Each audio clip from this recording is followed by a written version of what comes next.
Sir, digital युग में सभी पार्टियां प्रचार प्रसार के लिए जैसे जो सत्ताधारी दल है वो अपनी योजनाओं के बारे में जनता को अवगत कराते हैं, विपक्ष उस पर हमला बोलता है और अपनी जानकारी समर्थकों तक पहुंचाते हैं, जिससे जाहिर सी बात उनका वोट बैंक सधा रहता है। लेकिन अगर बीएसपी की बात करें तो बीएसपी का जो ट्विटर हैंडल है, सिर्फ मायावती जो ट्वीट करती है सिर्फ उसको रिट्वीट करता है। देखिए, ऐसा है कि मायावती जी की पार्टी बहुजन समाज पार्टी की राजनीति का सिस्टम कल्चर सब बहुत फ़र्क है दूसरी पार्टियों के मुकाबले। तो वहाँ यदि मायावती जी जब ट्वीट कर देती हैं तो उसको ही पार्टी की लाइन माना जाता है, पार्टी की नीति माना जाता है और उसी को फिर लोग आगे बढ़ाते हैं। मगर आज का जो डिजिटल युग है उसमें आप तात्कालिक यदि कोई रिएक्शन नहीं करेंगे, तात्कालिक रिएक्शन का माध्यम बन गया है आजकल ट्वीट, बड़ा जो है माध्यम बन गया है। इधर आपने ट्वीट किया और आपके जितने फॉलोअर्स हैं या देखने वाले हैं वो आप तक एक विदिन सेकंड्स जो है वो हज़ारों लाखों लोगों तक पहुंच जाता है। अभी जैसा कि आपने कहा, बहुजन समाज पार्टी में अभी इसका थोड़ा अभाव दिखाई पड़ रहा है, मगर जो आगे की राजनीति है और जो जिस तरह से डिजिटल प्लेटफॉर्म अपने पांव पसार रहा है उसमें बहुजन समाज पार्टी को भी अपनी सक्रियता बढ़ानी पड़ेगी। हालांकि बहुजन समाज पार्टी के नेतृत्व की जो रणनीति रहती है वो ग्रास रूट पर जाकर के काम करते हैं, कैडर कैंप लगाते हैं, लोगों से डायरेक्ट मिलते हैं। उनका उस तरह का मानना है कि उनका जो वोटर है और उनका जो समर्थक है वो उस तरह का नहीं है कि जो ट्वीट और फेसबुक पे काम करेगा चलेगा।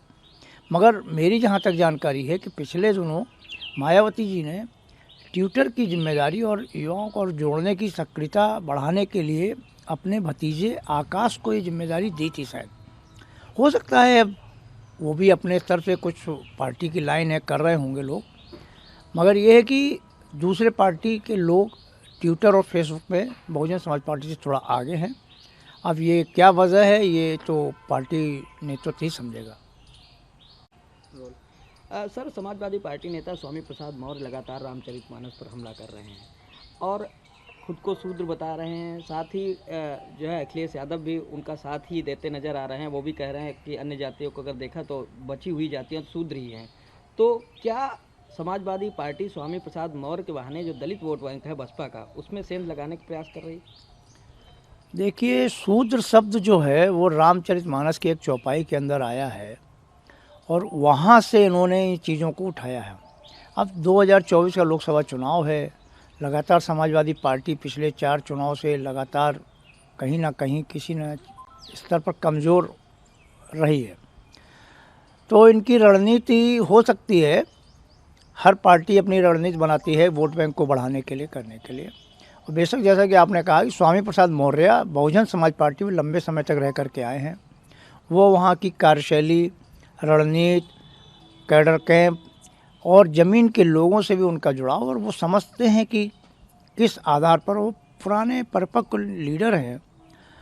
जहाँ तक आपने बात समाजवादी पार्टी के अध्यक्ष अखिलेश यादव की कही, तो अखिलेश यादव जी पिछड़े, आदिवासी और दलित, इन तीनों का गठजोड़ और साथ में मुस्लिम्स, इन चारों को कॉम्बिनेशन बना करके लोकसभा चुनाव में जाना चाहते हैं। अब ये बात सही है कि दलित वोट में भी एक खास वर्ग जो है वो बहुजन समाज पार्टी के साथ आज भी इंटैक्ट खड़ा हुआ है।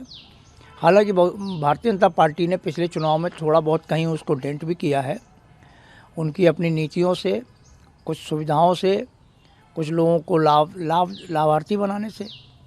मगर फिर भी दलित वर्ग का एक खास तबका जो है, एक खास बिरादरी जो है वो बहुजन समाज पार्टी के साथ इंटैक्ट है आज भी।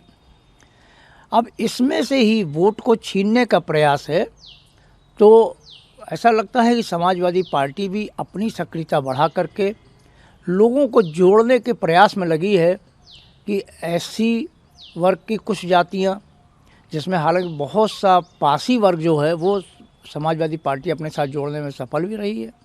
पासी समाज के बहुत से नेता हैं जो बहुजन समाज पार्टी में बड़े कद्दावर हुआ करते थे, आज वो बहुजन समाजवादी पार्टी के राष्ट्रीय लीडरशिप में अपनी भूमिका निभा रहे हैं।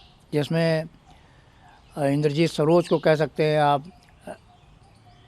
और आर.के. चौधरी को कह सकते हैं, और भी तमाम लोग हैं, और त्रिभुवन दत्त हैं, पूर्व सांसद रहे हैं, बसपा में अम्बेडकर नगर के बड़ा वो करते थे रामचंद्र। अब बसपा की एक बड़ी टीम जो है वो समाजवादी पार्टी के साथ आके खड़ी हो गई है और इसका असर भी देखने को मिला। विधानसभा चुनाव 2022 में अम्बेडकर नगर में सारी सीटें समाजवादी पार्टी ने जीती और इसमें सारे नेता वे जीत गए जो बहुजन समाज पार्टी से लगातार जीतते आ रहे थे।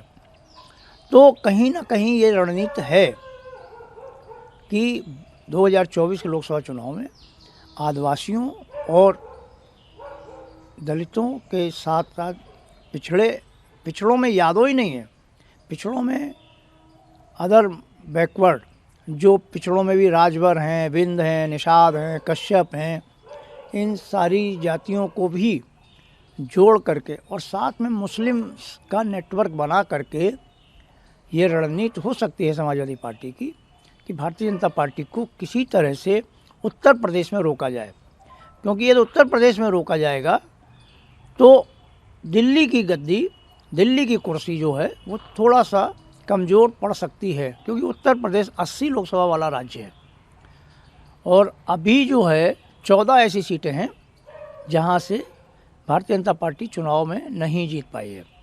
भारतीय जनता पार्टी की भी अपनी रणनीति इन 14 सीटों को किसी न किसी तरह से जीतने की है, बल्कि भारतीय जनता पार्टी तो लक्ष्य लेके ही चल रही है कि 80 बनाम 0 विपक्ष को शून्य पर रहे, इसकी रणनीति पर भी काम कर रहे हैं। वहीं विपक्ष जो राज्य में मुख्य विपक्षी दल है समाजवादी पार्टी, उसकी रणनीति अपनी अलग है। आज हालात बदल गए हैं। जो विपक्ष में खड़े थे चाचा शिवपाल सिंह यादव, आज अखिलेश सिंह यादव के साथ कंधे से कंधे मिलाकर चल रहे हैं और दोनों लीडर अब ज़िले ज़िले के दौरे करके अपनी रणनीति पर काम कर रहे हैं। वहीं स्वामी प्रसाद मौर्य को भी ये कुछ जिम्मेदारी दे करके अखिलेश यादव ने कहा है कि जाति जनगणना पर फोकस करिए। नहीं, आपकी नज़र में शूद्र शब्द के बहाने क्या समाजवादी पार्टी बहुजन समाज पार्टी के दलित वोट बैंक से लगा पाएगी? देखिए, शूद्र शब्द जो है वो दलित वोट का, मैंने आपको बताया कि बहुजन समाज पार्टी के साथ दलित वर्ग का एक खास तबका ही है, वो बिरादरी एक अलग बिरादरी है, ठीक है, जो मायावती जी की बिरादरी है।